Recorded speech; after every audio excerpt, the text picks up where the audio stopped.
नमस्ते दोस्तों, मैं हूं प्रदीप कुमार। आप देख रहे हैं डिजिटल मार्केट। वीडियो शुरू करने से पहले बता दूं, ये वीडियो एक एजुकेशनल पर्पज़ के लिए। अगर आप स्टॉक मार्केट में कोई भी फाइनेंशियल इन्वेस्टमेंट करते हो तो अपने फाइनेंशियल एडवाइजर से सलाह जरूर लें या फिर अपनी सोच समझ के साथ ही स्टॉक मार्केट में इन्वेस्टमेंट करें। अगर आपको स्टॉक मार्केट में कोई भी फाइनेंशियल लॉस होता है तो उसके लिए ये वीडियो रिस्पॉन्सिबल नहीं रहेगी। तो चलो दोस्तों, वीडियो शुरू करते हैं। देखो, आज हम बात करने वाले हैं ग्लोबल स्पिरिट्स लिमिटेड स्टॉक के बारे में। अगर देखा जाए तो स्टॉक का जो करंटली शेयर प्राइस है वो 1322 रुपए के आसपास है। साथ में 100 रुपए के पॉजिटिव मोमेंटम के साथ ये स्टॉक आज अपने अपर सर्किट में लग गया। देखो, हमारी इस स्टॉक को लेके लगातार पिछले 1 डेढ़ महीने से अच्छी खासी कवरेज थी। मैंने आपको बार बार कहा था कि भाई अगर आपके पास इस स्टॉक की कोई भी होल्डिंग है तो कम से कम उसे 20 सितंबर तक होल्ड करके जरूर रखना। आपको एक अच्छा खासा यहाँ पे पॉजिटिव मोमेंटम देखने को मिलेगा। और आज यहाँ पे इस स्टॉक के अंदर अपर सर्किट चल रहा है। इस वीडियो में मैं आपको इस स्टॉक की डीपली एनालिसिस करके बताऊंगा, डीपली फंडामेंटल एनालिसिस बताऊंगा। साथ में एक एक्सपर्ट लेवल का यहाँ पे फंडामेंटल की एनालिसिस आपको बताने वाला हूँ। ठीक है, मैं यहाँ पे कोई भी कैंडल चार्ट वगैरह रीडिंग करके ये आपको कोई भी मतलब डेटा नहीं दिखाने वाला। मैं आपको यहाँ पे फंडामेंटल के अंदर जो इसके कोर फंडामेंटल्स हैं कि भाई वहाँ पे शेयर होल्डिंग पैटर्न है वो क्या है, साथ में कितने कितने टाइम पीरियड पे आपको कितना कितना रिटर्न मिलेगा, साथ में जो एवरेज क्या चल रही है पर इक्विटी शेयर के हिसाब से, आरओई क्या चल रही है, यहाँ पे प्राइस वैल्यूएशन क्या चल रहा है, साथ में सारी चीजों के बारे में हम इसमें डिस्कस करेंगे। अगर वीडियोस में देखो, आगे बढ़ने से पहले सबसे पहले मैं बता दूं कि इस स्टॉक की जो लास्ट ईयर की परफॉर्मेंस थी, ये स्टॉक 661 रुपए 30 पैसे से चल के 1369 रुपए के आसपास गया था। यहाँ पे अगर देखा जाए तो एक तरह से इन्वेस्टर्स का जो पैसा है डबल हो गया। ठीक है, हालांकि फिलहाल स्टॉक के अंदर एक पॉजिटिव मोमेंटम है। ये पॉजिटिव मोमेंटम कहां तक बना रहेगा या फिर यहाँ पे कोई बड़ी गिरावट होगी, उसके लिए हम इसका एक बार फंडामेंटल चेक कर लेते हैं। उससे पहले सबसे पहले हम इसकी क्वार्टरली रिजल्ट के बारे में थोड़ा सा जान लेते हैं। अगर हम इसके क्वार्टरली रिजल्ट की बात करें तो यहाँ पे जो कंपनी का रिवेन्यू है 642 करोड़ के आसपास है। पिछले ईयर के कंपैरिजन में इस बार यहाँ पे 12% की ग्रोथ आपको देखने को मिलती है। साथ में अगर बात करें इसकी नेट इनकम की तो यहाँ पे 15 करोड़ की नेट इनकम है। लास्ट ईयर के कंपैरिजन में यहाँ पे 60% से कम, मतलब 60% यहाँ पे गिरावट के साथ हमें यहाँ पे नेट इनकम देखने को मिल रही है। साथ में अगर नेट प्रॉफिट मार्जिन की बात करें तो यहाँ पे 2.5% के आसपास आपको नेट प्रॉफिट मार्जिन देखने को मिलता है। अब बात करते हैं इसकी डीपली एनालिसिस के बारे में कि भाई डेटा क्या बोल रहे हैं। ठीक है, एक पिटारा खोलते हैं इसके फंडामेंटल का और देखते हैं उस पिटारे में क्या निकल के आता है। अगर हम बात करें इसकी मार्केट कैपिटल की तो यहाँ पे जो मार्केट कैपिटल है 3522 के करोड़ के आसपास है। अगर देखा जाए जो शेयर का प्राइस है वो 1310 रुपए के आसपास है और यहाँ पे जो मार्केट कैपिटल है वो 3500 करोड़ के आसपास है। तो देखा जाए तो एक तरह से ये प्लस पॉइंट है कि भाई यहाँ पे स्टॉक की जो मार्केट कैपिटल है वो काफी अच्छी है। ठीक है, अगर आप आगे हम चलते हैं अगर इसके आरओई के ऊपर। अगर हम आरओई की बात करें, आरओई का मतलब होता है भाई रिटर्न ऑन इक्विटी, कि भाई आपकी जो इक्विटी है उसके ऊपर यहाँ पे लास्ट ईयर में कितना रिटर्न रहा। तो यहाँ पे पर इक्विटी यहाँ पे 9 रुपए 90 पैसे के आसपास एक रिटर्न रहा है। मतलब अगर आप कोई भी इक्विटी यहाँ पे परचेज करते हो और तो उसके ऊपर आपको 9 रुपए 90 पैसे के हिसाब से एनुअली आपको एक अच्छी खासी रिटर्न देखने को मिलता है। तो ये एवरेज है पिछले साल की जो इन्होंने यहाँ पे अपनी एक्सेल शीट वगैरह में डाल रखा है। साथ में अगर इस स्टॉक की बुक वैल्यू की बात करें तो यहाँ पे जो बुक वैल्यू है वो 337 रुपए के आसपास है।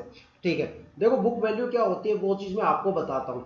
अगर मान लो आप 100 शेयर 55 रुपए के हिसाब से खरीदते हो और 100 शेयर 100 रुपए के हिसाब से खरीदते हो तो आपकी जो बुक वैल्यू रहेगी वो 75 रुपए के आसपास रहेगी। मतलब जो आपने शेयर खरीदे उसकी जो एवरेज रहेगी वही उसकी बुक वैल्यू रहेगी। तो जाहिर सी बात है जब लास्ट में आपने वो 100 शेयर 100 रुपए पे खरीदे तो उसके गिरने के चांस क्या है। अगर वो 75 रुपए तक गिरा तो आपको कोई भी लॉस नहीं होगा, लेकिन 75 रुपए से वो जैसे ही गिरेगा आपको लॉस होगा। तो इस तरह से यहाँ पे जो स्टॉक्स की एवरेज चल रही है, जो बुक वैल्यू चल रही है वो 337 रुपए 54 पैसे के आसपास है। मतलब इस स्टॉक का जो सबसे मजबूत रेसिस्टेंस है वो ये है। अगर इस रेसिस्टेंस से नीचे ये गया तो इसके बाद प्रमोटर्स, डीआईआई और एफआईआई और पब्लिक इन्वेस्टर्स सबकी यहाँ पे बुरी तरह से बैंड बजेगी। तो किसी भी केस में कंपनी अपने एवरेज प्राइस से नीचे कभी भी स्टॉक को नहीं डालती और यहाँ पे जो एवरेज प्राइस है वो 337 रुपए के आसपास है। तो ये स्टॉक चाहे कितना भी मार्केट में रिसेशन आ जाए या क्रैश आ जाए, ये स्टॉक 337 रुपए 54 पैसे से नीचे नहीं जाएगा। अब आगे चलते हैं हम इसके फेस वैल्यू की तरफ। अगर फेस वैल्यू की बात करें तो यहाँ पे 10 रुपए है। मोस्टली जितने भी स्टॉक्स होते हैं उसके अंदर फेस वैल्यू 1 रुपए से लेके 10 रुपए के आसपास होती है। ठीक है, ₹10 सबसे अच्छे खासे स्टॉक्स के अंदर दर्शाता है कि भाई जिस स्टॉक के अंदर आपको ₹10 देखने को मिलता है, ठीक है, उसका फंडामेंटल आपको जबरदस्त ही देखने को मिलेगा। अगर बात करें यहाँ पे इसकी डिविडेंड की, तो देखो यहाँ पे स्टॉक ने लगातार डिविडेंड भी दे रखा है। अब जैसे ही मैंने इसकी फेस वैल्यू चेक की तो मुझे पता चला कि शायद इस स्टॉक में आपको डिविडेंड भी देखने को मिलेगा, क्योंकि जिस स्टॉक के अंदर ₹10 के आसपास यहाँ पे आपको फेस वैल्यू देखने को मिलती है, तो सीधी सी बात है भाई उस स्टॉक का फंडामेंटल जबरदस्त है। मतलब इसे आप एक तरह से रेटिंग के तौर पे भी देख सकते हो कि जिसकी सबसे हाईयर फेस वैल्यू होगी उसमें आपको डिविडेंड वगैरह देखने को जरूर मिलेगा, ठीक है। अब फेस वैल्यू क्या होती है वो मैं आपको बताता हूँ। देखो क्या होता है कि अगर मान लो कोई भी स्टॉक है, ठीक है, और उसके अंदर अगर आप 10-15 दिन तक उस स्टॉक को मॉनिटर नहीं करते और वो स्टॉक क्रैश हो जाता है या मान लो बिकवाली की कगार पे आ जाता है या वो स्टॉक डिलिस्ट हो जाता है और आपने जो शेयर खरीद रखा है वो ₹1300 के आसपास खरीद रखा है, तो जब कंपनी डूबेगी, कंपनी डिलिस्ट होगी, स्टॉक एक्सचेंज से उसको बाहर किया जाएगा, तब उसकी सारी इक्विटी जीरो हो जाती है। और पता है इन्वेस्टर्स को क्या मिलेगा? अगर जिस इन्वेस्टर्स का सारा पैसा, सारे इक्विटी जीरो हो गए, तो उसको पर शेयर के हिसाब से ₹10 यहाँ पे फेस वैल्यू मिलेगी, ना कि ₹1300। भले ही आपने शेयर 1200 1300 किसी भी रेट पे खरीदा हो, लेकिन आपको रिकवरी के तौर पे यहाँ पे ₹10 पर शेयर आपको देखने को आपको मिलेगा, ठीक है। साथ में अगर इसकी पी रेशियो की बात करें तो प्राइस वैल्यूएशन, जो प्राइस वैल्यूएशन है वो यहाँ पे काफी जबरदस्त पॉजिटिव सिंबल के साथ मुझे दिखाई दे रहा है। यहाँ पे एक तरह से अगर स्पीड, मतलब एक मोमेंटम यहाँ पे जबरदस्त आपको देखने को मिल रहा है। पी जो रेशियो है वो कम से कम आपका होना चाहिए 25 के आसपास होना चाहिए, 25 से ऊपर ही होना चाहिए, तब आपको स्टॉक में एक जबरदस्त पॉजिटिव मोमेंटम देखने को मिलेगा। अब आगे चलते हैं स्टॉक के रिटर्न के ऊपर कि भाई स्टॉक के अंदर जो लॉन्ग टर्म और शॉर्ट टर्म रिटर्न क्या चल रहे हैं, ठीक है।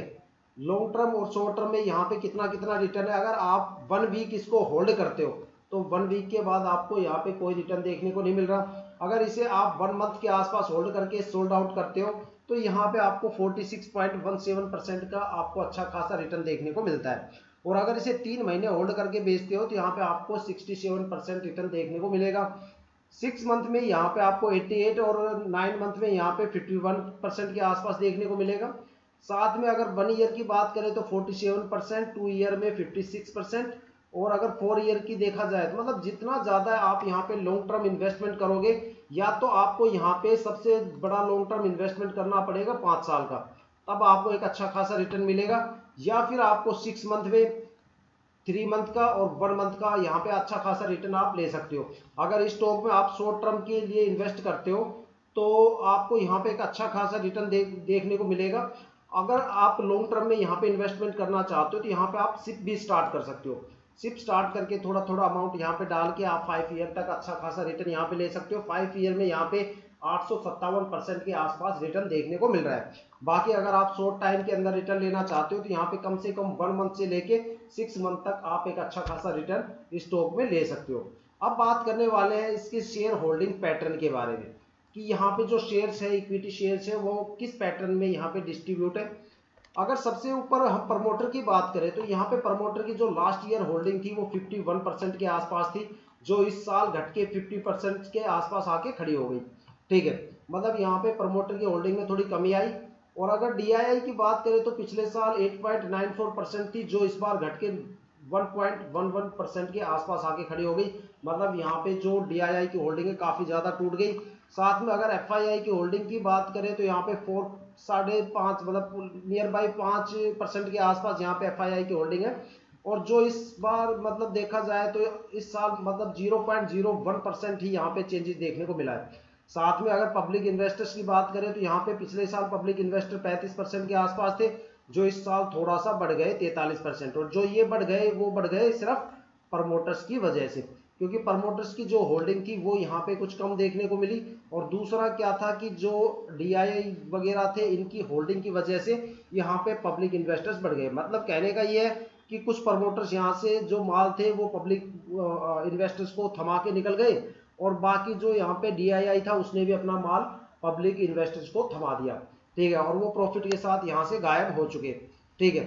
अब बात करते हैं ओवरऑल मिला के कि भाई इस स्टॉक के अंदर हमें मतलब पैसा लगाना चाहिए या नहीं लगाना चाहिए। तो देखो मैं आपको शॉर्ट टर्म के लिए इसे रिकमेंडेड करूंगा, लॉन्ग टर्म के लिए आप यहाँ पे सिप लगा सकते हो एक छोटे छोटे अमाउंट की। शॉर्ट टर्म में यहाँ पे आपको एक अच्छा खासा प्रॉफिट देखने को मिल रहा है, एक अच्छा खासा रिटर्न आपको यहाँ पे शॉर्ट रेंज में देखने को मिल रहा है। धीरे धीरे यहाँ देखो, अगर देखा जाए तो यहाँ प्रमोटर्स की होल्डिंग भी अच्छी है, बस डीआईआई की जो होल्डिंग है वो यहाँ पे बिल्कुल भी नहीं है। फॉरेन इन्वेस्टर्स है उसकी होल्डिंग यहाँ पे अच्छी खासी है, तो प्रमोटर और एफआईआई की यहाँ पे होल्डिंग अच्छी है, तो फ्यूचर्स की यहाँ पे आपको एक अच्छे खासे स्कोप भी मिलेंगे। साथ में अगर बात करें इसकी शॉर्ट टर्म की, तो देखो बात करें इसकी, अगर पी रिटर्न कितना है इक्विटी के ऊपर, तो यहाँ पे नॉर्मल जो रिटर्न है वो 9 रुपए 90 पैसे के आसपास देखने को मिल रहा है। तो एक तरह से देखा जाए तो स्टॉक के अंदर, इक्विटी के अंदर अच्छा खासा रिटर्न भी आपको देखने को मिल रहा है। तो मैं इसे यही कहूंगा कि आप शॉर्ट टर्म के लिए स्टॉक को बाय कर सकते हो। अगर आप वीडियो पे नए हो तो चैनल को सब्सक्राइब जरूर कीजिएगा, ताकि जो भी हम डीपली एनालिसिस करके आपके लिए वीडियो लेके आते हैं उसकी नोटिफिकेशन आप तक सबसे पहले पहुंच पाए, ताकि आप स्टॉक मार्केट से अपने आप को अपडेट कर सको, अपग्रेड रख सके।